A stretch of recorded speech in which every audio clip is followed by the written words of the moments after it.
Hello everyone, it's Ruby here. This video has no script. I'm just talking from the heart here. And well, I'm sure a lot of you coaster enthusiasts have heard the news. A few weeks ago, it was announced that Fun Spot Atlanta would be closing permanently, including aireforce 1. And now the announcement has been made that Kumba at Busch Gardens Tampa would also be closing for good. Coincidentally, both on August 2nd of this year. What a sad year this has been for roller coasters. 2026 has definitely been a pretty shit year for a lot of reasons, and I mean, roller coasters are no exception to that. I mean, not even just 2026. I mean, throughout the 2020s, we've lost King to Ka. We're losing aireforce 1 and Kumba. We've lost Mindbender at that mall in Canada. I can't remember exactly what it's called. And yeah. I just kind of wanted to talk about both Kumba and aireforce 1. Both were some of my favorite roller coasters of all time, and it's just sad to see them go. I mean, I've been riding roller coasters since I was 12 years old, so since I was just a kid. And Kumba was always one of those rides that was really special to me. I mean, it's at my home park. I've ridden it like so many times. There were some days where I would just marathon that thing, ride it 6 times. I can't really do that anymore due to my motion sickness issues that I have. Yes, I do have motion sickness issues. And it's just kind of sad to see it go. I mean, a lot of B&M floorless coasters kind of have a similar layout, you know, loop, dive loop, zero G roll, corkscrew, or not corkscrew, cobra roll, and then interlocking corkscrew. Some of them were a little bit different, but to me, Kumba always kind of just, it felt like that was the ride that executed that layout the best. Whenever I would think of other roller coasters with that layout, I would kind of see it as just the Kumba layout, which is funny because Kraken at SeaWorld Orlando is just down the road. Not really, it's, you know, it's a little bit further away, but still, it's not too far off. I always liked Kumba more than Kraken, and yeah.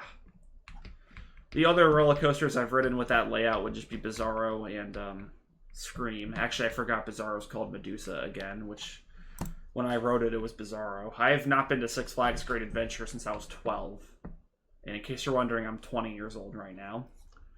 So yeah, it's really sad to see Kumba go. It is cool that they're going to replace it with Kumba's Revenge, whatever that's going to be. I don't really have too much of a prediction. A lot of people are saying Giga. I don't know if I'm going to jump straight to that and say it's going to be a Giga, but who knows? It could be. I think it could be cool if Vekoma steps in and makes a new roller coaster. I mean, I haven't really ridden many Vekomas. And the ones that I have would be their older stuff, so I haven't really ridden any of their more modern day rides, like Let Coaster. That's not really modern. That's been around for like 10 years now, but I can't really name any other modern Vekomas, if I'm being honest. It could be cool. I will say with Kumba, even though, you know, it's just closing, I'd say Kumba has a more bright future than aireforce 1, because while it is really sad that we're losing Kumba, which, I'm sorry, best B&M roller coaster. To this day, it's my favorite B&M. No, I haven't ridden Fury or any of the Gigas, but it's my personal favorite. I don't care what Airtime Thrill says. Kumba was amazing. Super intense, had a great layout, great G-forces. One of my memories I have of Kumba was there was one time where I went to Busch Gardens, but prior to going, I basically got no sleep. Like, I could not sleep at all that night, insomnia. And I made it throughout the day pretty much just fine, you know? I probably got like 1 hour's worth of sleep. But then I rode Kumba once and the ride almost knocked me out unconscious. For the rest of the day, I struggled to stay awake. That's probably one of the most memorable experiences on Kumba I've had. And also, every time I rode the ride in the back row, it was truly, truly memorable how intense that thing was. Even with Iron Gwazi, it never overshadowed just how good Kumba was. It's funny, back in the day, I'd always sort of look at Busch Gardens as like a B&M heavy park, but at this point, they've lost like the standout B&M coaster. Well, actually, that's kind of not true. I mean, Kumba, Montu, and Shikra were all great. I really love all of them. Some people don't really care for Shikra. I really like it personally. Montu is obviously phenomenal. That's a great ride. I mean, honestly, I'm now worried for the future of Montu, considering that Montu is not that much older than Kumba. I hope Montu stays a lot longer, but who knows. So Kumba is 33, which... it definitely had a good long life. I mean, that's pretty damn old. Kumba had some of my favorite inversions. It's hard to name specific memories I have of the ride. I mean, I've ridden it so many times that it kind of all becomes a bit of a blur. I always love those interlocking corkscrews. To me, it felt like that ride truly executed the interlocking corkscrews better than any of those other, like, B&M floorless coasters that had them. I always thought it was very scenic looking, and it almost kind of looked like an illusion to me, looking like the corkscrews were back-to-back, even though they weren't. The ride's name may have not actually meant roar, but the ride sure was... It roared. It was pretty loud. Yeah, I have no clue what Kumba's Revenge will be. They're very vague about it, but who knows? If it's a Giga, cool. If it's not a Giga, cool. It's definitely going to be a pretty good one, though. I know that much. Hopefully. Personally, I kind of don't hope that B&M is the company that builds it. I mean, I'm fine if they are, but I mean, I don't know. I've heard, you know, obviously some of B&M's newer coasters have been a little bit polarizing, particularly with how rattly and kind of rough they've been. I didn't think that the roughness on Phoenix Rising was terrible, but it is noticeable. I haven't really ridden any modern B&M roller coasters, which is funny because I've ridden more B&Ms than any coaster manufacturer. The newest B&M that I've actually ridden, hilariously, is actually Mako, which is one of my favorites. Which now might literally be my favorite B&M that I've ridden that's still open. So yeah, that's pretty much all I got to say about Kumba. Sadly, I probably am not going to be able to re-ride it before it closes on August 2nd, you know. I've been trying to focus a lot on work and preparing for my third college semester. You know, school is important, work is important. I guess that's enough about Kumba. I guess now we can start talking about aireforce 1. aireforce 1 was probably my second favorite RMC roller coaster that I've ridden. It was of course at Fun Spot Atlanta, which is closing. I'm not too surprised over this ride closing. The park just never really got much attendees. It kind of was a sad sight, just with this very empty park with this big roller coaster. I'm not too surprised. I mean, it's sad, but even the other fun spots seem to have more people than this one did. Probably due to them being in Orlando. aireforce 1 was a great ride. I don't have as much to say about it because I already kind of made a video talking about it, and I just never really uploaded it.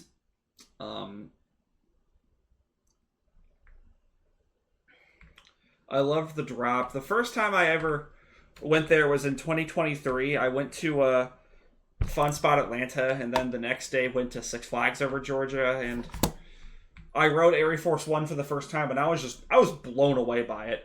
I remember when it wasn't even built yet, and I went to Fun Spot Orlando, and I saw the little model of the train there, and I was really hyped up. That was what made me realize it was going to come out. And in terms of 2023 roller coasters, that's definitely, I think, probably the best one that opened that year. And I rode it for the first time, and I really enjoyed it a lot. It was a lot of fun. The drop is amazing. The airtime on it is phenomenal, and in my opinion, it has some of the best inversions on any RMC. Of the ones I've ridden, I'd say that aireforce 1 and Untamed at Walibi Holland probably have my favorites. Those were both really good. Those zero-G rolls on aireforce 1 were great. It has the best zero-G stall of any RMC I've ridden. The ending of the ride was freaking insane with its little airtime hills. That was one of the few roller coaster moments that for me actually was a little bit too intense for me. It would really just throw you out of your seat. The restraints, those lap bars, they really would catch you. And because of the seatbelt, it was kind of painful. it was this really aggressive and rough sensation, and it was probably the most memorable moment of the ride for sure. It was kind of one of those things where it would stop right before it started to become too much. And, yeah. The ride was great because the park was never really that full, you could always just marathon it. That's what I always did. I'd always just marathon that thing. My second time going to Fun Spot Atlanta was actually last year in 2025. I just made a little pit stop and got to marathon it again. It was a lot of fun. I did check out some of the flat rides. They were all right. There was that one Pinfari roller coaster that I don't remember the name of. That thing was like a death trap. It genuinely felt like it was going to kill me.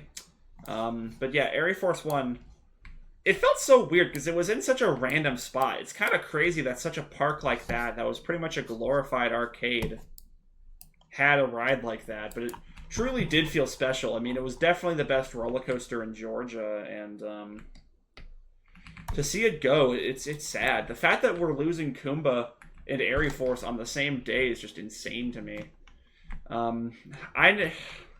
In terms of closed roller coasters, I never got to ride King Dakar.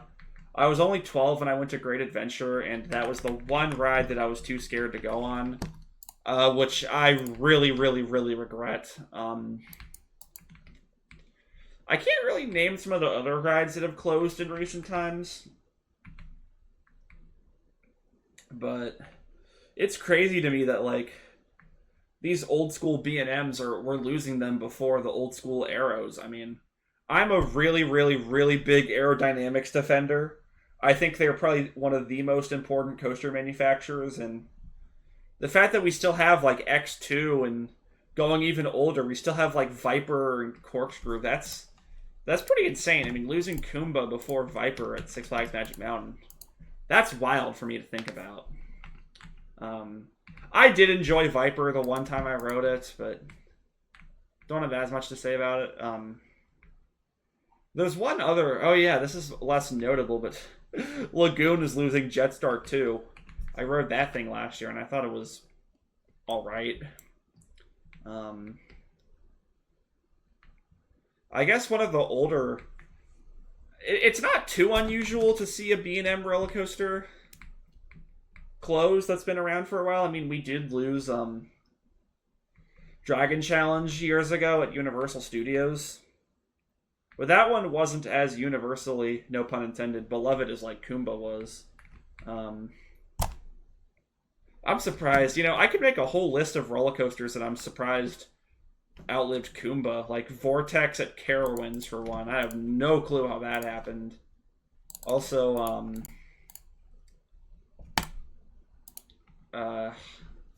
there's this one B&M looping coaster similar to Kumba that I don't remember the name of. That I'm surprised is still around. We lost Kumba before some of the old Batman the Ride clones. I heard there's rumors that Great Adventure is losing their Batman the Ride. I don't know. The closure of Kumba makes me a little worried for just B&Ms in general, like Nitro, Apollo's Chariot. Those are all great rides. I've actually never ridden Apollo's, but I have ridden Nitro, and I really enjoyed it a lot. Who knows? But it's funny, I mentioned closed roller coasters, and I completely forgot about Scorpion. Yeah, Scorpion closing, that was pretty sad. That's a nostalgic classic, and now we're losing Kumba. It really makes you wonder, like, we're basically in, like, the dark ages for roller coasters, and it makes you wonder, like, which roller coasters are next. I mean, I just got a random notification that my keyboard is low on battery. I gotta plug that in. Yeah. So aireforce 1, Kumba, probably both in my top 5 roller coasters I've ridden. That's just crazy to think about, you know? I think personally, while I absolutely loved both of them, I am a little more sad about aireforce 1 shutting down. No, not aireforce 1. I'm sorry, this is unscripted. I think I am more sad about Kumba, because that was truly an essential ride to my childhood.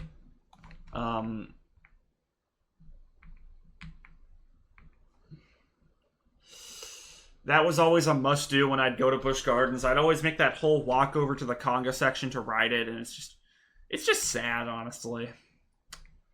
One thing I will say about Aireforce 1 is that whenever I'd go to, the 2 times I went to Fun Spot, both times I ran into some other coaster enthusiasts, and they were absolutely wonderful people to talk with. I had a lot of fun talking with them. I went to Busch Gardens Tampa earlier this year, actually in the middle of my college semester, where I unknowingly took my last ride on Kumba. And, yeah. I might have forced myself to marathon it if I didn't realize it'd be my last time. Since, again, I get motion sickness now. But, yeah. I feel like I'm starting to just repeat myself a bit. I'm just kind of wanting to get these thoughts out. I actually have to record a video from one of my other channels right now. That's completely unrelated to this. Yeah. Anyway, my name is Ruby. For those that are getting their last rides on Kumba and Aireforce 1 before they close, have fun. Hope you enjoy it. Again, my name is Ruby. I'm the Coaster Bird. Until then, I am going to flock back to my nest. Bye-bye.